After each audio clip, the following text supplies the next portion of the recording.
What do you do in the Pacific Northwest in October when you have several beautiful days in a row?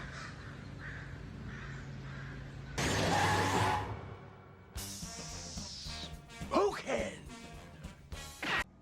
Yes, you get smoking and fill in the freezer with brisket, baby back ribs, and pork belly.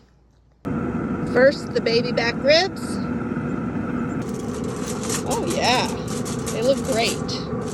Here's the flat part of the brisket. Oh man, doesn't that look good? Okay, here's the second part of the brisket. I think that looks pretty good. Okay, let's check on the side pork. Oh yeah, that's what's for dinner tonight.